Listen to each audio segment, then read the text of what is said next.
tous, bienvenue à tous pour ce webinaire et merci à Jean-François Boitin d'intervenir depuis Washington, les environs de Washington, en direct pour nous ce soir.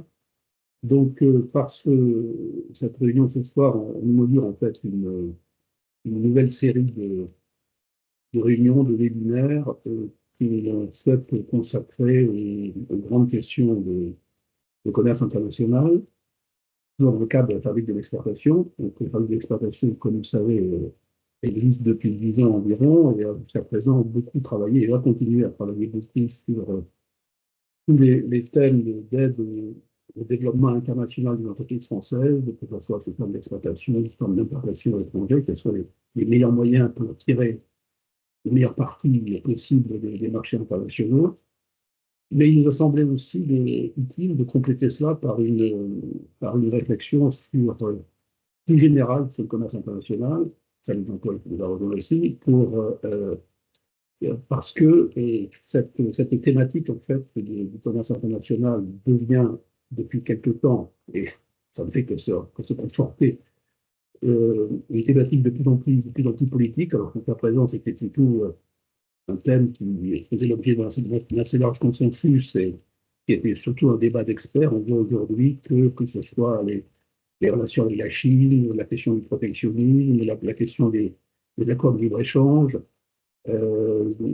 tous ces thèmes-là deviennent le lien commerce-climat, tous ces thèmes-là deviennent des objets du débat politique. On voit même d'ailleurs des remises en cause du commerce international en soi. On a arrêté de diminuer le commerce pour un certain nombre de raisons. Et donc, il nous a paru, comme souvent, quand le débat biopolitique, il y a beaucoup de simplification et d'approximation dans tous les pays, c'est valable aux États-Unis comme en France.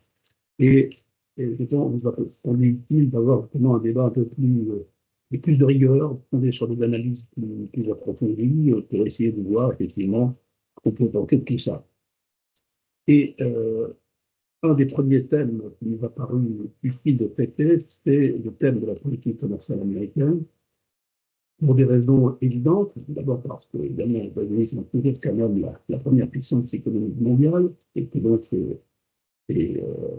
l'orientation à la matière sont déterminantes pour l'ensemble de l'économie internationale. Deuxièmement, parce qu'on voit qu'il y a une tendance de plus en plus protectionniste qui semble se dessiner aux États-Unis, avec des mesures spectaculaires, la dernière en date étant la surtaxe de 100% sur les véhicules électriques chinois qui a été annoncé il y a quelques semaines à peine. Et puis évidemment aussi, et c'est pour ça qu'on a commencé par les États-Unis, c'est le thème, à cause de la campagne électorale qui se déroule actuellement. Et donc, effectivement, il est intéressant de savoir ce qui va en sortir, quel que soit le président qui est élu, quelles sont les orientations qu'on peut imaginer qu'il prendra en la matière. Pour traiter ce sujet, nous avons pensé à Jean-François Boitin, je le remercie encore une fois d'avoir accepté notre invitation. Alors pourquoi Jean-François? Parce qu'il est basé à Washington depuis de longues années. Il est chercheur associé à l'IFRI, l'Institut français des relations internationales. Il représente actuellement le MEDEF aussi aux États-Unis, à Washington. Et par ailleurs, tout son parcours a été en quelque sorte dédié à ces questions-là. Et sa carrière, au départ normalien et ENA, de caractéristiques, c'est des qualités. Enfin, aujourd'hui, en tout cas, il a fait une carrière, il a fait cette formation de départ, et ensuite il a fait la totalité de sa carrière au ministère des Finances, d'abord à la direction des relations économiques et extérieures, et puis au Trésor. Il s'est occupé de ces questions-là. Il a été notamment représentant permanent de la France auprès du GATT, qui était l'ancêtre de l'OMC, et puis il a dirigé les services économiques des ambassades à Berlin et aux États-Unis, pas dans les tout petits pays. Et je crois qu'il a passé escalité près de 14 ans en fonction à Washington. Et il est toujours aujourd'hui basé à Washington. Il suit avec beaucoup d'intérêt et beaucoup de pertinence, notamment les questions de politique commerciale qui sont assez brûlantes aujourd'hui. Donc, voilà pour la présentation. Donc, c'est lui-même qui a choisi le titre en disant politique commerciale américaine, Trump-Biden, bonnet blanc ou blanc bonnet.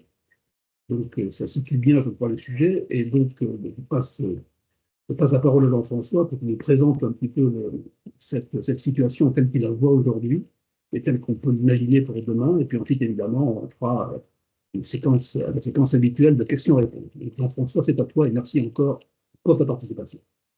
Euh, Merci Alain, merci pour cette présentation. Bonsoir à toutes et à tous. Oui, j'ai choisi le titre Bonnet blanc, blanc bonnet. Tout ça ne nous rajeunit pas puisque c'était en fait, Oui, pour le rappeler rapidement, le thème du Parti communiste en 1969, lorsque messieurs Pompidou et Poher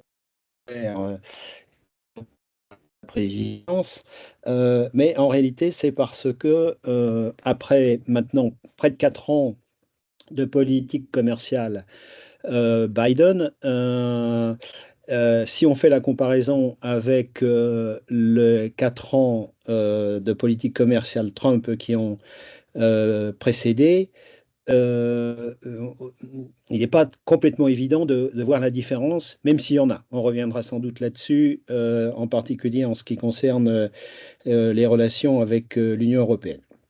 Mais je reviens d'abord sur les 4 ans de politique commerciale Trump, et il faut bien comprendre que Donald Trump est un personnage complexe euh, qui a sans doute assez peu de convictions profondes, mais il a une conviction profonde, et c'est que le protectionnisme est indispensable pour la défense des États-Unis parce que les partenaires commerciaux des États-Unis ont en fait abusé du pays au fil des années.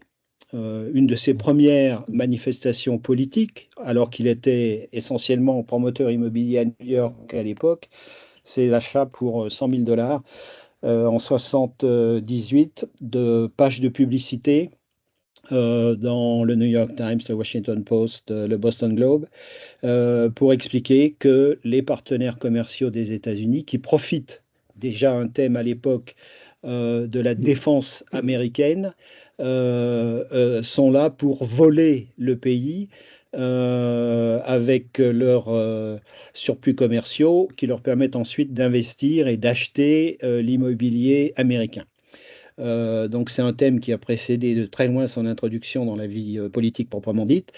Et là aussi, de manière très significative, le premier acte politique qu'il a pris le jour où il s'est assis derrière le bureau ovale de la Maison-Blanche, c'est de jeter à la poubelle l'accord transpacifique qui avait été négocié par son prédécesseur. Donc c'était le début et un signal très fort de ce que serait la suite de sa politique pendant les 4 ans qui ont suivi et qui ont été marqués par une première offensive sur le sujet de l'acier et de l'aluminium, qui a touché la plupart des partenaires commerciaux américains, y compris l'Europe, avec des contre-attaques de la part des Européens sur un certain nombre de produits un peu symboles des États-Unis. Donc ça, c'était en mars 2018. Ça a été suivi très rapidement d'une offensive contre la Chine. L'attaque contre l'acier et l'aluminium était justifiée par des considérations de sécurité nationale, alors même qu'à l'époque, le ministère de la Défense américain, le Pentagone, expliquait qu'il n'avait aucune difficulté à se procurer sur place tout l'acier nécessaire. L'attaque contre la Chine a été justifiée par une autre disposition de l'arsenal commercial, de politique commerciale américain, qui est l'article dit 301, qui est de la concurrence déloyale de la part des partenaires des États-Unis. Et l'attaque là était centrée sur les questions de propriété intellectuelle, c'est-à-dire à la fois le vol de propriété intellectuelle par l'État et les entreprises chinoises, mais aussi les transferts obligatoires de technologie que la Chine imposait aux investisseurs américains qui voulaient s'installer dans le pays. Dans le même temps, il y a eu la poursuite en réalité d'une offensive américaine contre l'OMC et en particulier contre le dispositif de règlement des différends de l'OMC, dispositif qui culmine après une première étape par une cour d'appel. Il faut se souvenir qu'en fait, il y avait déjà de la part de l'administration Obama une position de prudence, voire de refus vis-à-vis de la procédure d'appel de l'OMC, puisque l'administration Obama avait rejeté ou mis fin à la position d'une d'une Américaine, Jennifer Hillman, qui était accusée de ne pas défendre suffisamment les droits des entreprises américaines devant le processus d'appel OMC. Ils avaient également mis fin aux fonctions d'un juge coréen, sud-coréen évidemment, accusé de partialité dans ses prises de position. Et le blocage continu par l'administration Trump de nomination de juges à la Cour d'appel de l'OMC fait qu'en 2019, le processus a arrêté de fonctionner puisqu'il n'y avait plus assez de membres pour que les jugements puissent être rendus par la Cour d'appel. Voilà le bilan qui a été particulièrement effectif vis-à-vis de la Chine, puisque à la fin des années Trump, la moyenne des droits de douane américains sur les importations en provenance de Chine était passée à 17%. Donc une augmentation très très substantielle par rapport aux 5% de début des années. Et on est maintenant dans une situation où l'essentiel des idées de Donald Trump en ce qui concerne les questions de politique commerciale ont été intégrées dans la plateforme républicaine qui est en discussion en ce moment même, enfin en présentation, pardon, en ce moment même à Milwaukee, et qui rejette dans une déclaration très significative alors blind face, la foi aveugle dans la sirène du globalisme. Et donc on rejette le globalisme et il faut que le Parti républicain revienne à ses racines, qui sont les racines du parti. Alors tout ça avec des majuscules parce que maintenant les républicains écrivent l'américain ou l'anglais comme Trump sur son Truth Social, son média préféré. Donc, vous mettez des majuscules à parti, à industrie, manufacturing, infrastructure and workers. Ça se traduit par une volonté de mettre des droits de douane de manière très large sur l'ensemble des importations américaines, avec une insistance évidemment particulière sur la Chine. Alors dans ces déclarations, en particulier lors de son passage à Washington il y a un mois à peu près, Trump avait précisé que ce serait 10% sur l'ensemble des importations en provenance des pays tiers, 60% pour la Chine, mais de temps en temps il hésite, donc il évoque aussi des 100%, etc. Et il a évoqué l'idée de remplacer purement et simplement l'impôt sur le revenu, ou plutôt les revenus provenant de l'impôt sur le revenu, par des droits de douane sur l'ensemble des importations américaines. Alors c'est un objectif ambitieux, puisque ça voudrait dire qu'il faudrait que ces droits de douane soient placés à 70%, et encore en supposant que le fait d'imposer des droits de douane de 70% ne fait pas baisser les importations, ce qui obligerait évidemment à augmenter dans une espèce de course à l'échalote qui ne manquerait pas d'intérêt. Il est question aussi dans la plateforme républicaine de mettre fin au statut de la nation la plus favorisée de la Chine.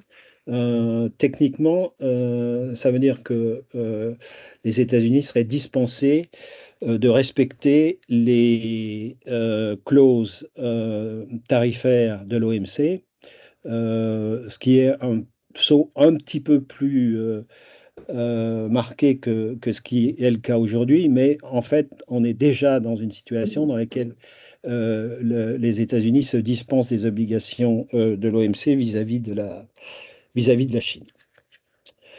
Alors, ça, c'était le bilan de 4 ans de Trump. En ce qui concerne les années, les 4 ans, 3 ans et demi Biden, il y a eu beaucoup d'interrogations dans les think tanks américains, en particulier ceux qui croient encore au libre-échange, sur ce qu'était la politique commerciale de Joe Biden, qui était une politique commerciale centrée sur les travailleurs.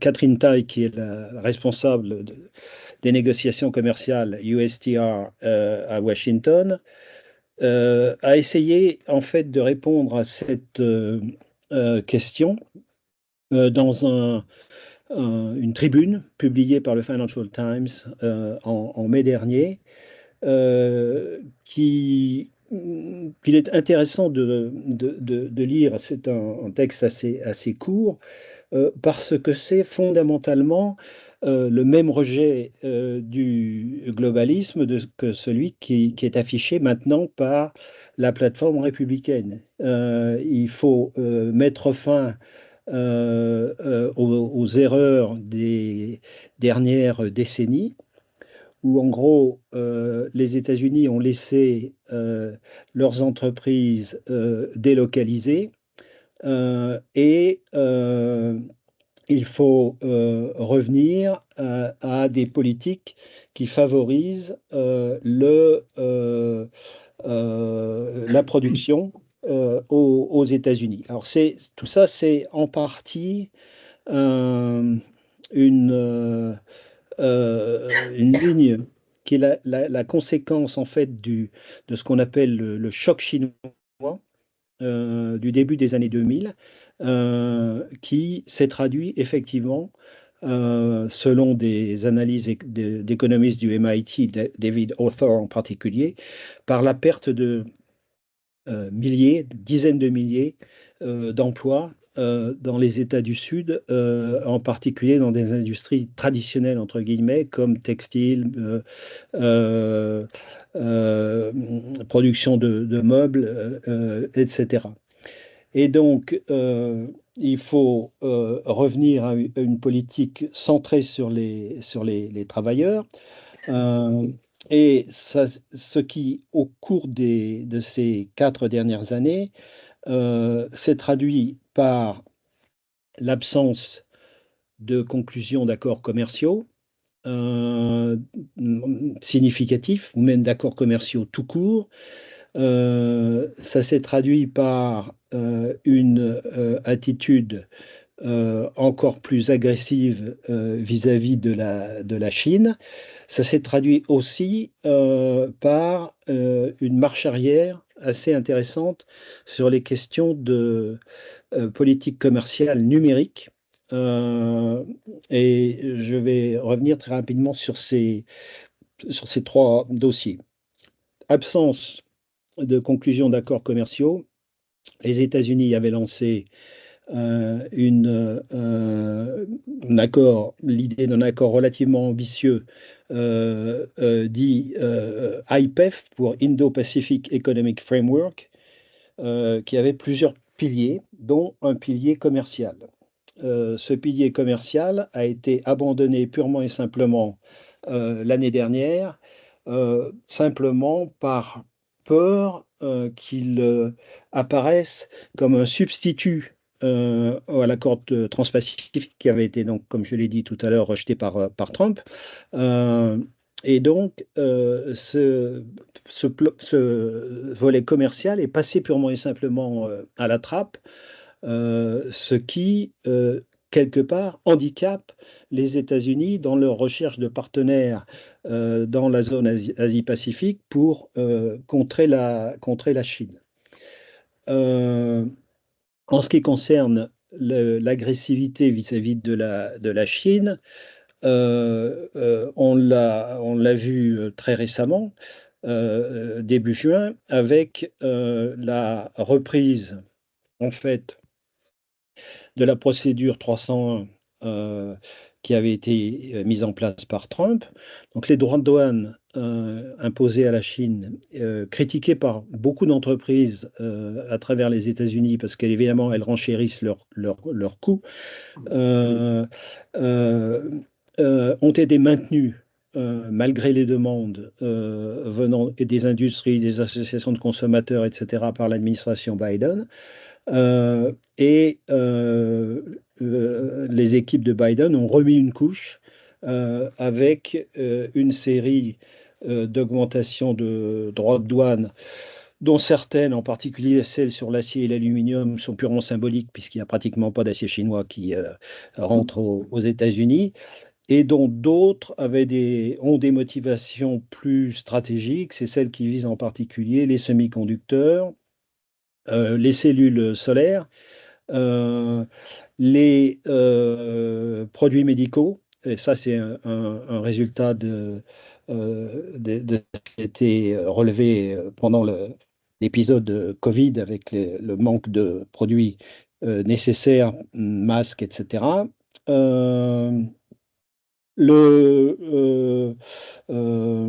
La question des véhicules électriques avec les droits à 100%, là aussi, est complètement symbolique, puisqu'il n'y a pratiquement pas de véhicules électriques chinois vendus aux États-Unis, mais c'est un signal fort envoyé.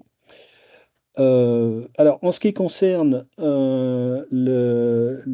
l'économie numérique, il y a eu un geste qui a surpris tout Washington en octobre dernier, avec l'abandon par les États-Unis dans les négociations à l'OMC sur le sujet de deux des principes fondamentaux qui défendaient jusqu'alors, qui sont aussi défendus par l'Union européenne d'ailleurs, qui sont la liberté des transferts de flux de données transfrontières, d'une part, et l'interdiction de règles gouvernementales sur la localisation des données ou l'accès aux sources code des logiciels. Donc deux principes fondamentaux sur lesquels l'administration Biden est revenue parce que elle voulait en fait donner plus de possibilités, non seulement aux pays tiers, mais au Congrès aussi, de réglementer dans l'intérêt public les flux numériques et lutter contre les pratiques anticoncurrentielles des géants du numérique. Donc, une marche arrière très significative et qui a été critiquée universellement par l'ensemble des acteurs économiques américains, le seul soutien venant d'associations de défense des consommateurs. Si on ajoute à cela les initiatives américaines à travers le Inflation Reduction Act de développement de l'industrie dans à la fois les véhicules électriques, le solaire, donc tout ce qui concerne la lutte contre le changement climatique, avec un certain nombre de dispositions protectionnistes qui ont été critiqués vigoureusement à l'époque, on a effectivement un paysage qui est clairement infiniment plus protectionniste que ce qu'était la ligne traditionnelle des administrations américaines, républicaines et démocrates, jusqu'en 2016 en fait. C'est pour cela donc que je dis qu'il est difficile de faire une distinction très, très claire entre les approches de Biden et les approches de Trump aujourd'hui, même si, on y reviendra peut-être dans les questions, il y a des différences, en particulier en ce qui concerne l'Union européenne. Merci beaucoup, merci beaucoup Jean-François pour ce panorama précis, clair et pas très rassurant, on va dire, mais bon, voilà, c'est la situation qu'il faut prendre acte de toute manière. Au fond, donc, si je comprends bien, on peut dire que le protectionnisme est devenu finalement pratiquement un sujet de consensus transpartisan aux États-Unis. Il n'y a pas finalement d'avocats du libre-échange et qui se fasse tellement entendre dans le débat politique américain actuellement. Alors, je crois que si on, au-delà du détail de la politique commerciale, je crois que ce qui se passe essentiellement, c'est que pendant très longtemps, le Parti démocrate reprenait, en ce qui concerne les questions de politique commerciale, la ligne des syndicats américains. Et les syndicats américains, depuis 30 à 40 ans, sont protectionnistes. Point barre.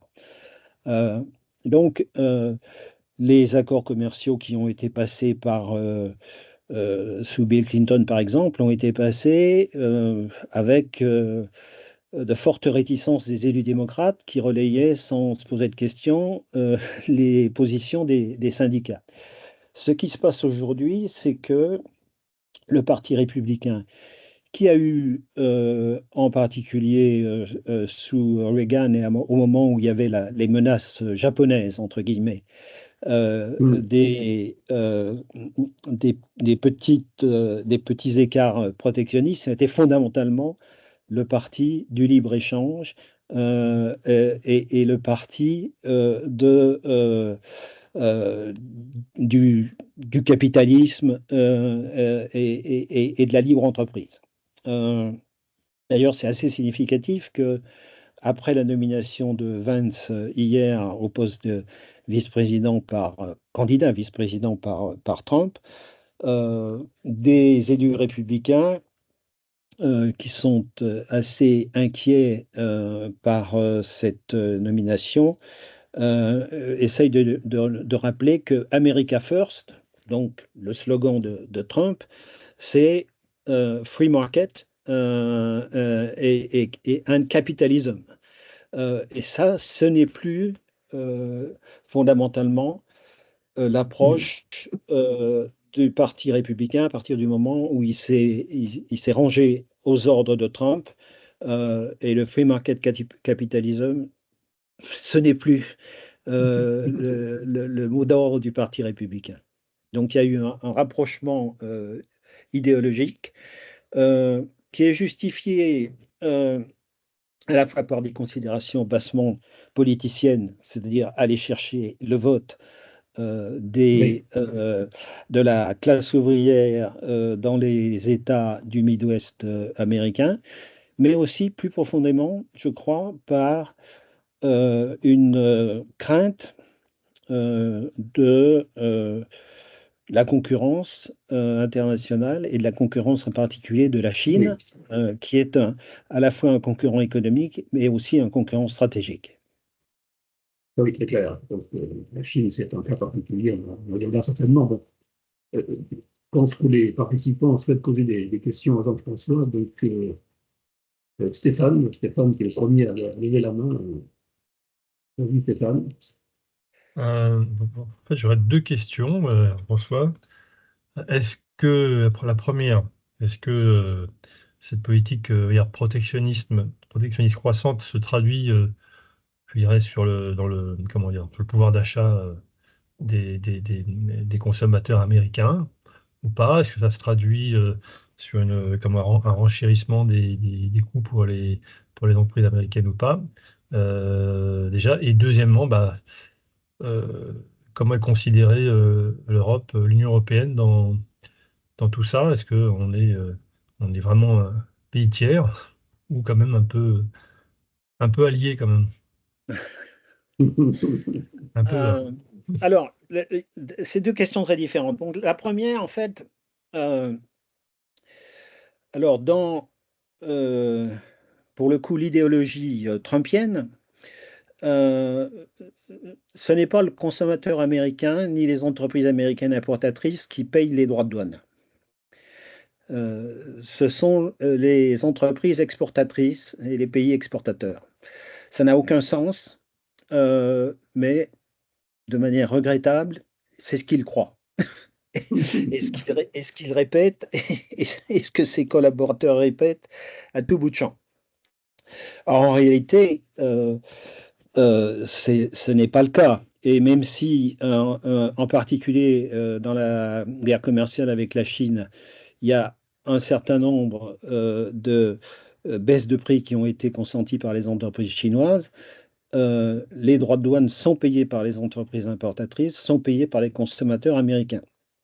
Et toute une ligne d'attaque des démocrates aujourd'hui à l'encontre des projets de Trump, c'est de chiffrer en fait à ce que représenteraient les droits de douane de 10% sur l'ensemble des importations, de 60% sur les importations en provenance de Chine.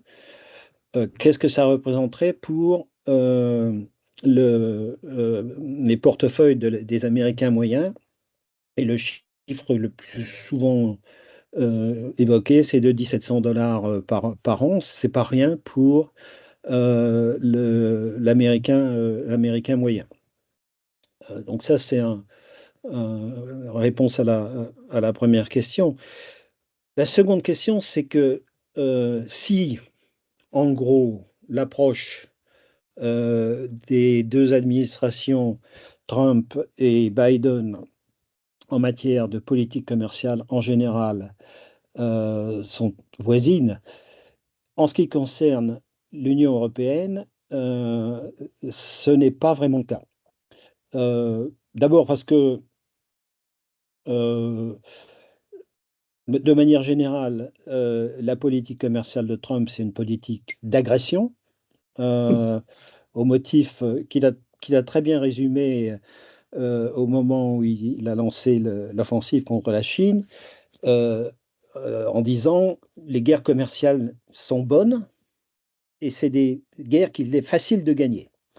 Donc, c'est la définition d'une approche très agressive, alors que en ce qui concerne l'administration démocrate, le protectionnisme, pour réel qu'il soit, est beaucoup plus poli et beaucoup plus diplomatique, même vis-à-vis de la Chine.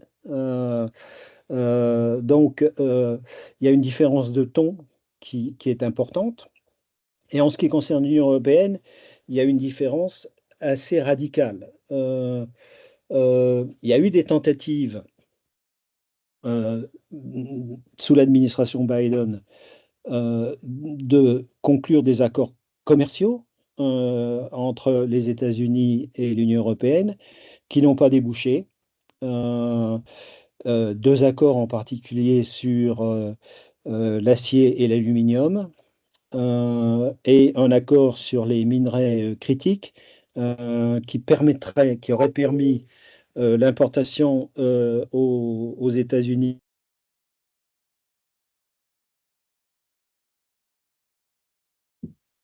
Ah, je crains qu'on ait. Vous entendez Jean-François, là? Je pense qu'on a une coupure avec Jean-François. Malheureusement. L'administration américaine qui Ouais, malheureusement. Alors, attends.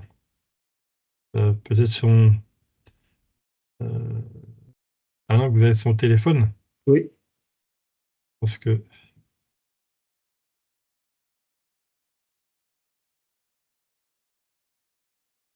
parce que j'ai pas son. si j'ai des son WhatsApp et que Ouais, j'envoie un petit message.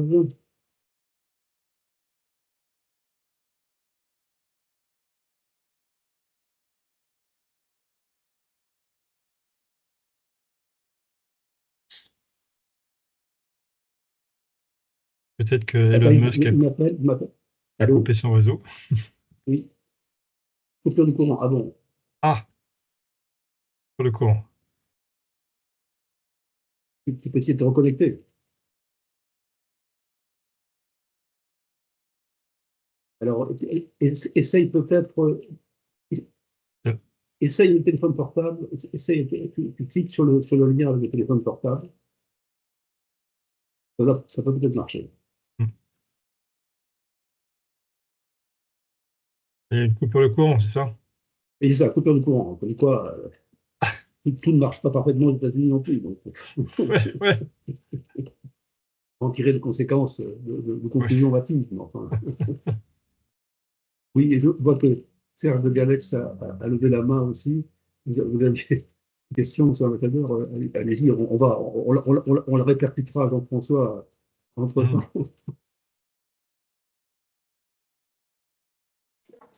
Oui, merci. Je voulais faire quelques remarques et questions.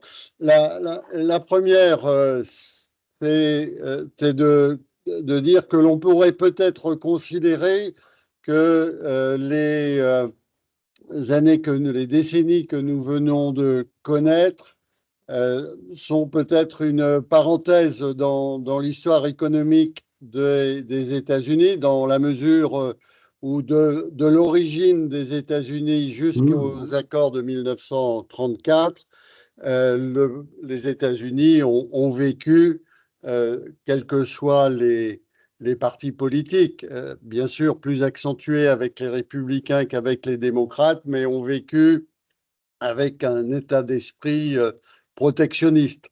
Il y a eu le changement naturellement consécutif à la Seconde Guerre mondiale, mais on voit bien aujourd'hui que l'hégémonie américaine qui permettait aux États-Unis de vivre dans un système de multilatéralisme tout en étant la puissance dominante, aujourd'hui connaît des limites face à la Chine, face aux autres pays, notamment ceux du Sud. Et donc, que l'on soit républicain ou démocrate, finalement, dans la mesure où la rivalité avec la Chine est quelque chose qui va durer, je crois que l'on peut ne pas nourrir beaucoup d'espoir sur un retour au multilatéralisme. Le second point, c'était s'il n'y a pas le multilatéralisme, il y a quand même le bilatéralisme. On l'a vu avec Trump. Trump, c'est un dealer, c'est un marchand. Il a des choses à vendre, la sécurité, son marché, ses produits. Et donc, on pourrait finalement retrouver des formes pré-multilatéralistes des échanges commerciaux. Ah voilà, Et Trump, voilà, je vois que Jean-François est revenu. Jean-François est revenu. Donc, dans mon premier point, Jean-François, je disais, est-ce que finalement le multilatéralisme dans le domaine du commerce extérieur n'est pas une parenthèse, quelles que soient les parties dans l'histoire économique longue des États-Unis, hein, pendant pratiquement 2 siècles ou un siècle et demi, ils n'ont pas été adeptes du libéralisme. Ils l'ont été à partir du moment où ils dominaient le système, ce qui n'est pas le cas. Et la rivalité va durer longtemps et donc on voit mal comment les États-Unis démocrates ou républicains, les uns mettent les formes et les autres pas. C'était ma première question. Deuxième question, c'était de dire, alors je ne sais pas si c'est un espoir, mais Trump est un marchand, un dealer. Il troque ce qu'il a, son marché et la sécurité, et donc revenir à des formes de bilatéralisme, hein, qui a été pendant jusqu'à la milieu du XXe siècle la forme du libéralisme commercial, et donc avoir des deals et non pas un marché américain fermé. Troisième, et on a vu d'ailleurs que du temps de Trump, il y a eu des deals avec la Chine, et que si on regarde les statistiques des échanges commerciaux entre les États-Unis et la Chine, le déficit américain vis-à-vis de la Chine n'a jamais été aussi élevé qu'à la fin du mandat de Trump. Mais il avait des choses à vendre aux Chinois et qui plaisaient aux agriculteurs américains. Troisième remarque, pour rebondir sur ce que disait Jean-François, c'est que finalement c'est le consommateur qui paye. On voit bien que les États-Unis, depuis très, très longtemps, et on ne voit pas pourquoi ça changerait, sont chroniquement déficitaires. La consommation l'emporte sur la production. Les États-Unis ont les moyens de financer leur déficit sans douleur, comme on le disait déjà il y a une soixantaine d'années, et que donc on se retrouve dans un monde un peu bizarre où les États-Unis sont les défenseurs du protectionnisme, mais sont également des pays extrêmement dépendants, un pays extrêmement dépendant de l'extérieur pour sa consommation intérieure qui excède ce que les États-Unis produisent. Voilà un peu les remarques et questions que je voulais poser. Pardonnez-moi d'avoir été un peu long, mais j'ai profité de l'absence. Voilà, ça a permis à Jean-François de se reconnecter, donc c'est parfait. Voilà. Merci, effectivement. Et je reviendrai peut-être à la deuxième question à laquelle je n'ai pas pu répondre sur les relations entre les États-Unis et l'Union européenne. Je vais commencer par essayer de répondre à ces trois questions. J'en oublierai sans doute une au passage, il faudra me rappeler. Donc la première question sur le protectionnisme américain. Long terme, à travers les âges. Dans l'histoire longue. Oui, c'est consubstantiel, d'une certaine manière, à l'histoire du pays. C'est effectivement au XIXe siècle, au début du XIXe siècle, un pays qui s'est bâti sur la défense de ses industries pour lutter contre la concurrence présentée qui était offerte à l'époque en particulier par le Royaume-Uni, avec les clivages entre nord et sud, etc. Donc il y a toute une histoire économique américaine qui est centrée sur la défense du marché américain contre les importations. Cette ligne historique a effectivement été modifiée. Elle a été modifiée largement au lendemain de la Seconde Guerre mondiale, à une époque où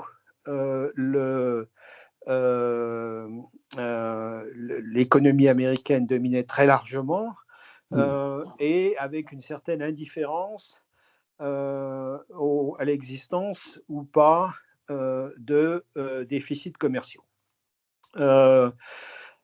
Ça pose effectivement le changement de ligne actuelle venant des deux parties pose effectivement la question de l'avenir du multilatéralisme tel que nous le concevons aujourd'hui, à partir du moment où une économie qui représente encore à peu près un quart du PIB mondial ne se voit plus, ne se conçoit plus comme étant partie d'un système d'échange, d'un système commercial international. La question se pose d'autant plus que le deuxième pays le plus important, la Chine, ne peut pas être accusé, si j'ose dire, de respecter non plus les règles du commerce international. Parce que les réponses qui ont été apportées par la Chine à l'enquête anti-subvention de la part de l'Union européenne, ce n'est pas une réponse, comment dire, OMC compatible. C'est une réponse de voyous ou de mafieux. C'est-à-dire que vous me menacez de droits de douane sur les véhicules, indépendamment du fait de savoir s'il y a subvention ou il n'y a pas subvention. Moi, je vais vous mettre des droits de douane sur, au hasard, le cognac, le jambon espagnol, les véhicules allemands de plus de... etc., etc. Et donc, la question de la survie du multilatéralisme est une bonne question. Deuxième question, c'était sur le... Ah. Peut-être que Serge, je peux peut-être répéter la question. Non. Ah, vous êtes en mute, vous êtes en mute. Vous n'avez pas de micro. Serge. Pardon? Oui, Votre non, micro, voilà. je disais que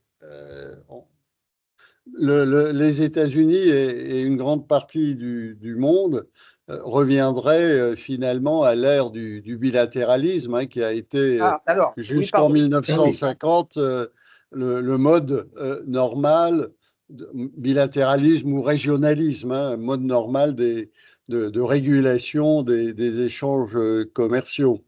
Et que pardon, je me souviens maintenant, c'était la question de savoir, dans la mesure où Donald Trump est quelqu'un qui est transactionnel, oui, donc qui cherche à...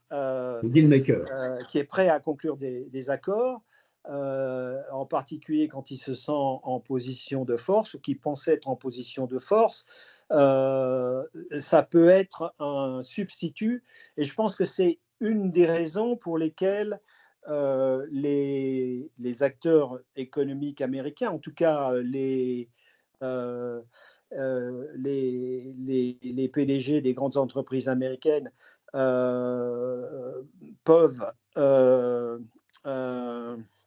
soutenir sa candidature. Je pense qu'ils soutiennent sa candidature très largement pour des questions fiscales, parce qu'il annonce vouloir prolonger la politique fiscale mise en place en 2017, et qu'il pense aussi effectivement que derrière la rhétorique protectionniste, le président réélu serait plutôt tenté de conclure des accords avec des partenaires. C'est possible. Le problème, c'est que lors de sa première présidence, Donald Trump, en fait, a été assez sérieusement ralenti, bridé, diraient certains, par le personnel qu'il avait recruté à la Maison-Blanche et qui était, lui, en grande partie composé de républicains traditionnels, plus réganiens, et en tout cas orthodoxes, si j'ose dire, sur le plan de la doctrine économique, voire commerciale. Ça ne serait plus le cas dans une seconde présidence, et le choix qu'il a fait, qu'il a annoncé hier, de J.D. Vance comme candidat à la vice-présidence en est vraiment le signe le plus marqué et qui inquiète visiblement beaucoup le monde de Wall Street. Alors je reviens à la relation avec l'Union européenne, qui est assez centrale. Et c'est là, je pense, que la différence entre les politiques commerciales de Trump et de Biden est sans doute la plus marquée. C'est que pour Trump, il l'a dit plusieurs fois, l'Europe, c'est pire que la Chine. Et c'est pire que la Chine, bon, en termes de déficit commercial des produits, matériels, des goods, qui est la chose qui l'intéresse essentiellement. Les services, il ne sait pas vraiment ce que c'est, bizarrement. Donc, pour surplus commercial de la Chine, c'est 250 milliards de dollars en 2023. L'Europe, elle n'est pas loin, elle est à 200 milliards de dollars. Et la différence fondamentale, c'est que les Chinois ne sont pas membres de l'OTAN, évidemment, et donc ils n'ont pas à payer des cotisations. Alors que les Européens, oui, et les Européens ne payent pas leurs cotisations. Et donc ça aggrave le cas de l'Europe. Et donc c'est pour ça que pour Trump, l'Europe, elle est pire que la Chine. L'Allemagne en particulier, pire que la Chine. Donc on a en réalité, au-delà de la seule question commerciale, beaucoup de questions qui sont des sujets possibles de conflit avec une administration Trump 2.0. On aura nécessairement tout ce qui entoure la politique de lutte contre le changement climatique. Le changement climatique n'existe pas dans la plateforme républicaine qui a été publiée à Milwaukee. Ça n'existe pas. Ce qui compte, c'est la domination énergétique des États-Unis. Donc, produire le plus de pétrole, de gaz, de charbon possible. Donc, si avec la mise en place du CBAM européen, on a une liste de conflits potentiels qui n'est pas du tout négligeable, mais on a aussi la fiscalité des entreprises, puisqu'il n'est absolument pas question sous une administration Trump que les... Jean-François, tu t'es mis en mute. Jean-François, tu t'es mis en mute là, sur ton téléphone. Tu as dû faire. Pour l'instant, tu es en. Moi qui ai fait une bêtise, attention. C'est Stéphane qui a fait une erreur. Oui, pardon. Oui, c'est bon. C'est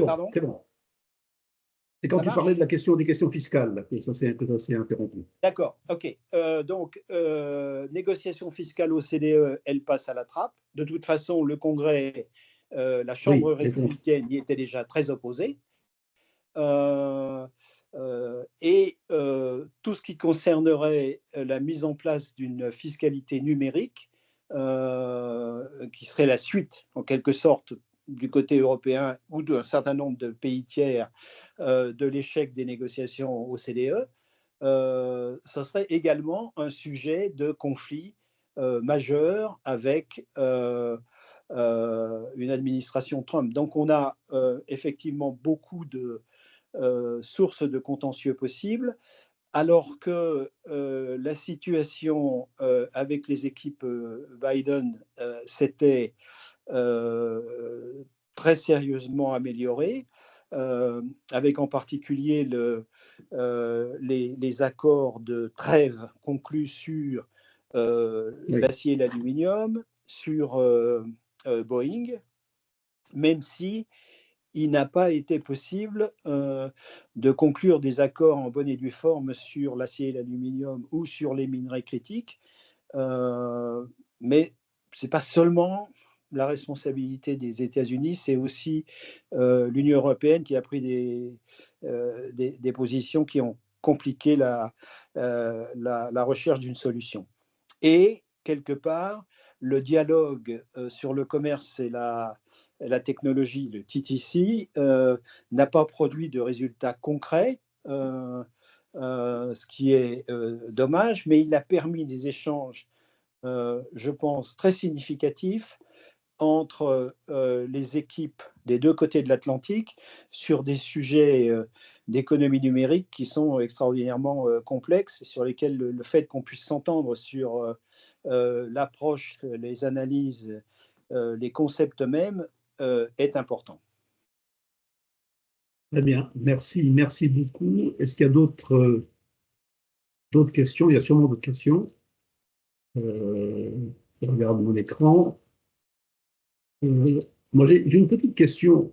Dans l'hypothèse, malheureusement, de plus en plus probable de la réélection de Trump, que fera-t-il de l'IRA, de l'Intention Election Act?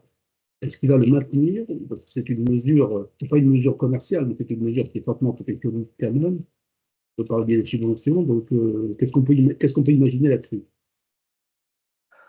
Alors, je crois qu'il faut dire, en ce qui concerne l'IRA, je ferai 3 remarques.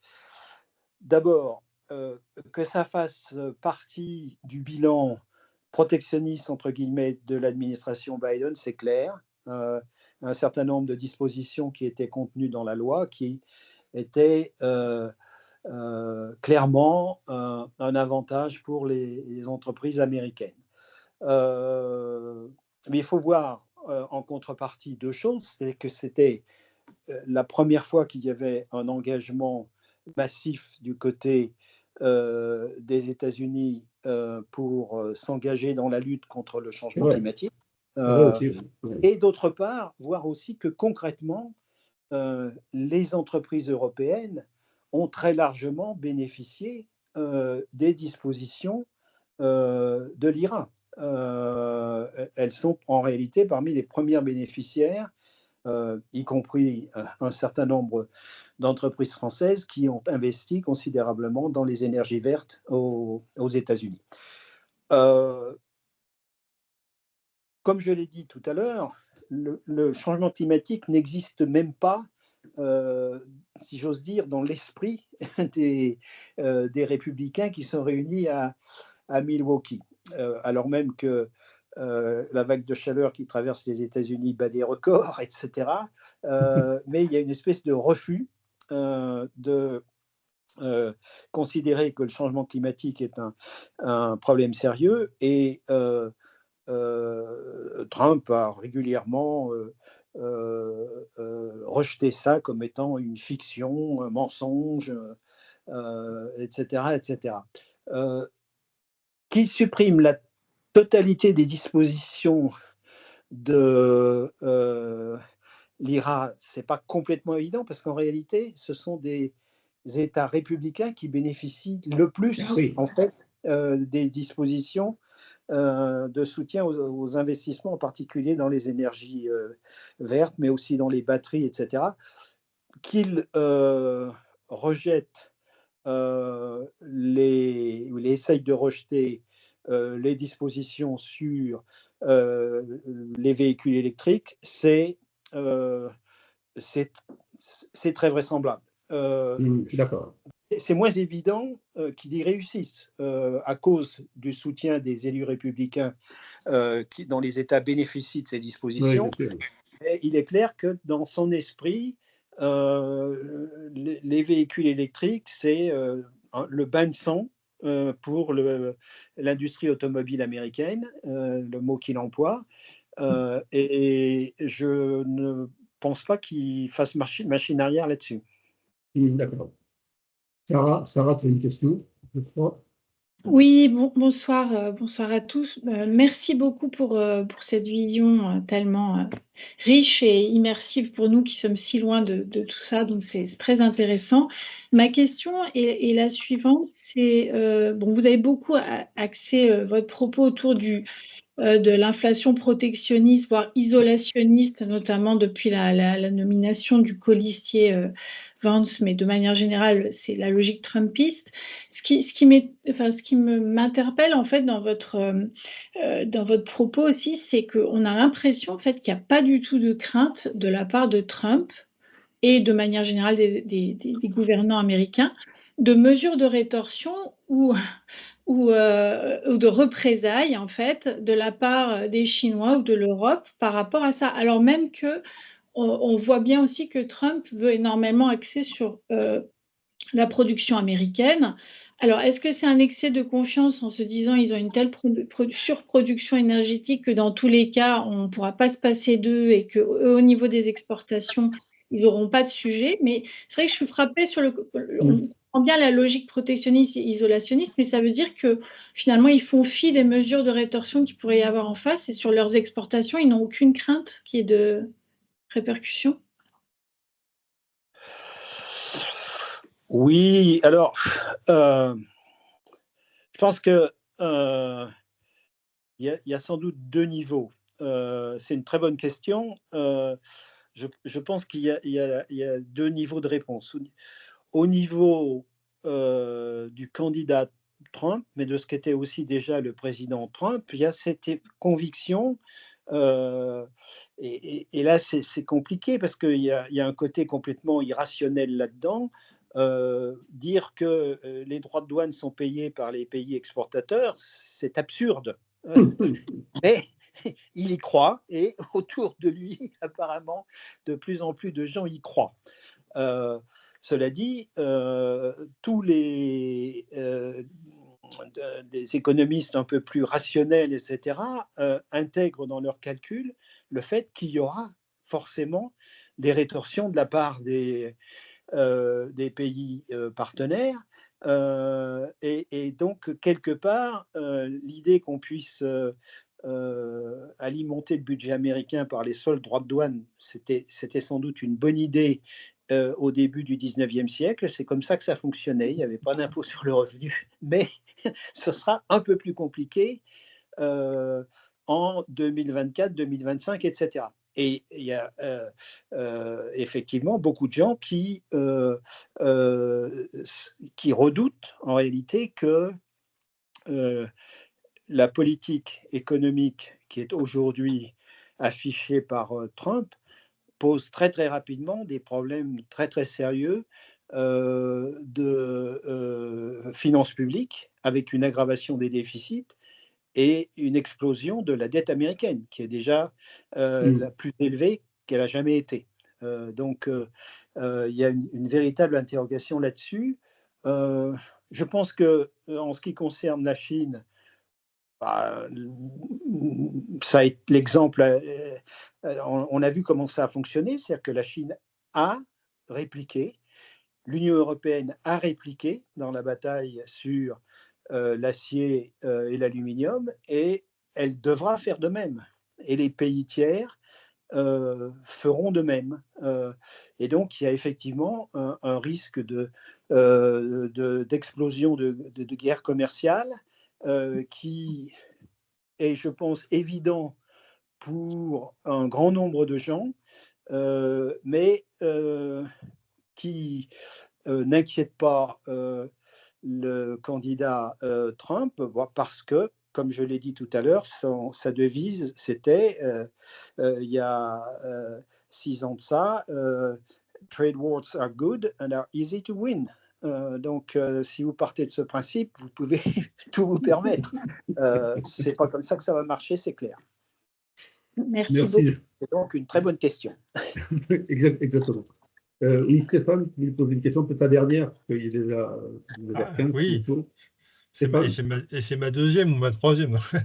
Non, Alors, quand j'entends ce que vous dites, en fait, je me demande quand même si finalement, la vision de Trump ou de Biden et de l'électorat américain n'est pas finalement un peu la même que celle qu'on a de la part de nos politiques en France et aussi de notre électorat français, qui est de dire, voilà, en fait, même en France, hein, le commerce international, alors Trump dit que les guerres commerciales peuvent être gagnées sont faciles à gagner. Nous, en France, quand même, le commerce international est assez mal vu.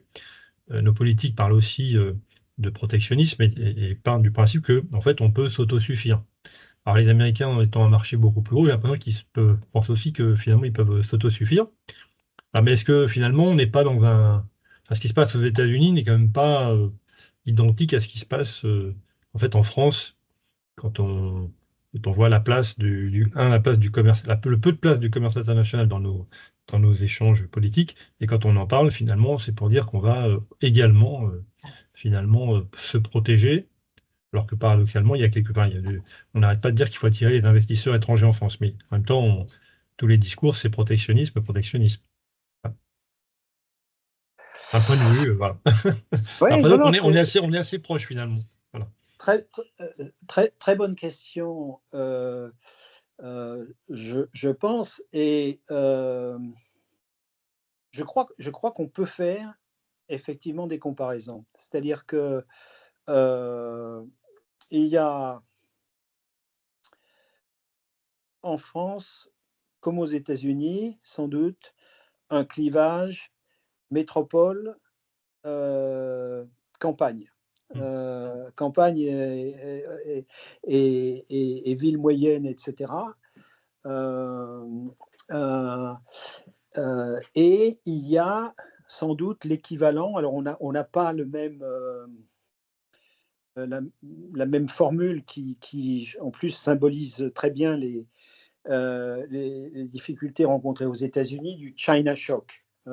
Donc, après l'adhésion de la Chine à l'OMC, l'explosion de l'économie chinoise, l'explosion des exportations chinoises sur les États-Unis et le million d'emplois qui disparaît dans les États du Sud. Bon, quand on regarde la France, on regarde ce qui s'est passé dans le Nord, avec la disparition des industries textiles, etc. On regarde ce qui se passe dans les petites villes, villes moyennes françaises où l'industrie a aussi disparu. Alors, ça n'a pas été un China shock. C'est sans doute beaucoup plus largement un effet de l'élargissement de l'Union européenne, mais ce sont des phénomènes qui sont parallèles et qui génèrent les mêmes problèmes de fond, c'est clair, mais qui ne vont pas trouver une solution essentiellement protectionniste, qui nécessitent des investissements. C'est pour ça que quelque part, l'administration Biden essaye de faire passer le message qu'elle a investi massivement dans le développement de l'industrie américaine, etc., qui ne va pas passer, quand on regarde la France, par le rejet de l'accord avec le Canada, parce que c'est caricatural comme le type même de la mauvaise réponse, si j'ose dire. Mais je pense qu'on est confronté dans les deux pays et dans pas mal d'autres pays de l'Union européenne à un même problème de fond. Et la recherche d'affichage de solutions simplistes qui ne sont pas du tout à la hauteur des enjeux qu'il faut aujourd'hui confronter. Ok, je vois qu'il y a une main levée aussi, M. Poirier. Je ne vois pas l'écran, mais... Oui, bonjour. Oui, allez-y. Merci pour ça, je suis arrivée un peu tard. En fait, l'OMS, là-dedans, dans ce vaste problème, en fait, mon opinion, c'était que enfin ma question, c'était avant, apparemment, on se basait sur l'échange entre pas qu'entre les personnes, mais ça c'était au Moyen-Âge, mais après entre les pays du monde entier. Et là maintenant, on parle d'un repli sur soi. Mais n'est-ce pas dû au fait que dans chaque pays, les entreprises ont pu développer une autonomie industrielle, agricole, etc. Moi, je n'y crois pas, mais c'est une question. Est-ce que vraiment les États-Unis ont développé une autonomie agricole et industrielle qui fait qu'ils n'ont pas besoin du reste du monde et qu'ils peuvent se replier sur eux? Merci. Euh, Dernière oui, réponse. c'est une bonne question parce que les États-Unis sont dans une position un peu particulière par rapport à de nombreux autres pays de la planète, dans la mesure où, entre autres, à cause de la taille de leur économie, le commerce extérieur, les échanges, représentent une partie beaucoup plus faible de leur PIB. Donc, ça n'a rien à voir avec la situation qui est celle des pays européens, où les échanges sont une partie très importante de l'économie de ces pays. Il y a des secteurs dans lesquels, clairement, par exemple, l'agriculture américaine, elle est très fortement excédentaire. Elle a précisément besoin d'avoir accès au marché extérieur. Et c'est pour ça que, pour revenir à la question qui avait été posée par Sarah, c'est clair que les premières victimes des mesures protectionnistes qui seraient prises par une administration Trump, ce seront les agriculteurs américains. Parce que les pays tiers savent très bien taper où ça fait mal. Et l'agriculture, ce sera une bonne nouvelle pour l'Argentine, pour l'Australie, pour la Nouvelle-Zélande, etc. Tous les pays qui pourront exporter ce qui sera bloqué pour les agriculteurs américains. C'est infiniment moins vrai dans le secteur industriel, où il y a énormément de produits, en particulier produits bas de gamme dans les textiles, les meubles, les chaussures, etc. Il n'y a plus de production américaine, en fait. Alors, bien sûr qu'on peut toujours imaginer des scénarios de réindustrialisation de ces produits-là, mais le coût ne sera pas le même. D'une part, et d'autre part, il faut bien voir que le pays est aujourd'hui handicapé par le manque de travailleurs qualifiés. Quand la firme TSMC essaye d'installer des industries, des usines de production fab de semi-conducteurs en Arizona, elle n'y arrive pas. Elle n'y arrive pas. Pourquoi? Parce qu'elle n'a pas, il n'y a pas les compétences nécessaires. Il y a un véritable problème de formation des employés et des problèmes sans doute de fonctionnement du système éducatif qui n'est pas aussi performant que les politiques américains veulent bien le croire. Je veux dire, le refrain, du côté républicain comme démocrate, c'est de dire que nos ouvriers sont capables de rentrer en concurrence avec ceux du monde entier. Si la concurrence est loyale, c'est pas vrai. Très bien, merci Jean-François. Un dernier mot, Madame Poirier, si vous voulez dire, vous allez relever la main. On ne vous entend pas. Votre micro est. Oui, justement. Donc, juste un petit mot rapide parce qu'on va clore la réunion. Merci. Oui, merci pour vos. Et donc, du coup, je suis surprise, moi qui ai vécu aux États-Unis, de voir que, du coup, les gens, c'est comme s'ils faisaient semblant de croire. Pourquoi font-ils semblant de croire? Ça fait un moment que j'ai vécu, hein, je ne vis plus là-bas depuis longtemps. Pourquoi Est-ce que faut-il c'est dans la culture? Est-ce que tant je n'ai croire pas est-ce Il n'y a que pas, c'est dans la il y a pas qu'aux culture États-Unis, il y a pas qu'aux États-Unis où les gens croient volontiers des discours simplistes. Hein, donc, mais bon, C'est- Oui, c'est un autre sujet. je sais, parce que pourtant il y a de l'éducation aux États-Unis, c'est pas comme dans certains pays. Là, il y a quand même des gens qui vont à l'école, puis il y a des très belles universités. Donc pourquoi est-ce que il y a cette croyance, quoi? Enfin, si vous avez la merci. Euh, si j'avais la réponse, j'écrirais un livre sur le sujet avec des espoirs de gagner un prix Nobel. Mais non, je crois qu'il y a deux choses qui qu'il faut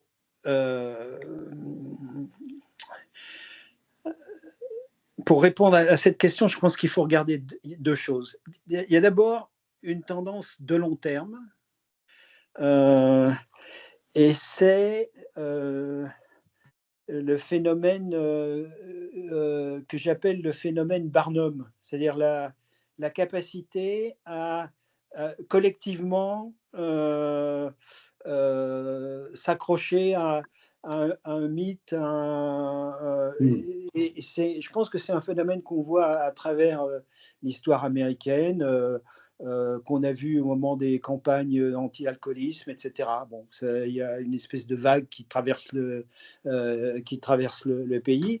Je pense que ça fait un peu partie de la... moi, j'ai été très frappé hier en trouvant l'éditorial ou avant-hier, je ne sais plus, en regardant l'éditorial du New York Times, en disant que c'était la tentative d'assassinat contre Trump était antithétique à la civilisation américaine. C'est pas antithétique, ça fait partie de l'administration américaine. Il y a une dizaine de présidents ou de candidats aux présidences qui se sont fait tirer dessus. Il y avait aussi la mention que le FBI était à la recherche des motivations du suspect, etc., et de savoir comment il avait pu se procurer une arme. Il va au supermarché du coin. Là, je veux dire, s'il y a une chose qui est facile aux États-Unis, c'est de se procurer une arme. Et c'est ce qu'ont voulu les hommes politiques, en particulier républicains, depuis depuis des décennies. Donc ça, c'est la première chose. Et la deuxième chose, c'est quand même le phénomène très particulier qui est l'amplification par les réseaux sociaux des messages. Et ce qui est vraiment frappant, et vous trouverez sans doute des articles là-dessus aussi, je crois qu'il y en a dans Le Monde, etc., sur la façon dont les images de la tentative d'assassinat en Pennsylvanie ont été immédiatement doctorées, modifiées et transformées pour en faire des outils de promotion. Dans certaines, on voit les agents du FBI qui sont autour de Trump rigoler, alors qu'ils le font descendre, qu'ils le protègent. Dans d'autres, on explique que c'est une fausse tentative d'assassinat, etc. Et donc, tout le...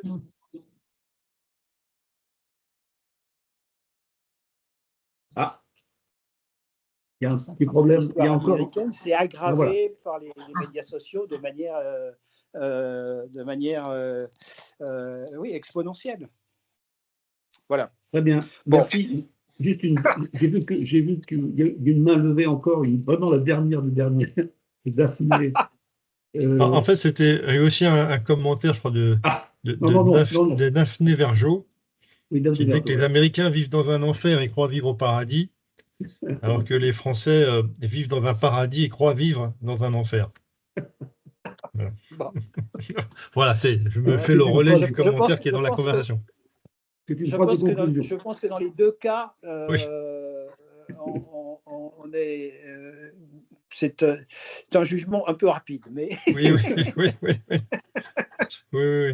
Parfait. Écoutez, merci Je crois qu'on peut, Ah, on peut tous remercier Jean-François, parce que ouais. je crois que c'était passionnant, j'ai trouvé en tout cas, et Mhm. c'était riche, et il a appris beaucoup de choses sur les États-Unis. Ça ne doit pas forcément complètement rassuré sur ce qui va arriver dans quelques mois, mais je crois que c'était vraiment intéressant d'avoir cette prise de conscience. Et donc, comme je le disais au début, cette réunion était la première d'une série. Donc, il y aura d'autres intervenants à partir du mois de septembre. C'est toujours ces thèmes, ces grands thèmes du commerce international qui deviennent, on le voit d'ailleurs, on l'a vu encore ce soir, vraiment des problèmes politique aussi. Et donc, c'est pour ça qu'il est important d'avoir un débat apaisé, serein et sérieux et rigoureux aussi sur ces sujets-là. Et Donc, peut-être, Alain, merci. Alain, en fonction de l'horaire du prochain Oui, événement, peut-être que ce serait bien que Jean-François Boitin il participe pour éventuellement poser des questions, puisque il on est sera invité. sur le sujet de la politique commerciale européenne. Est-elle si naïve? Voilà. Oui, c'est ça.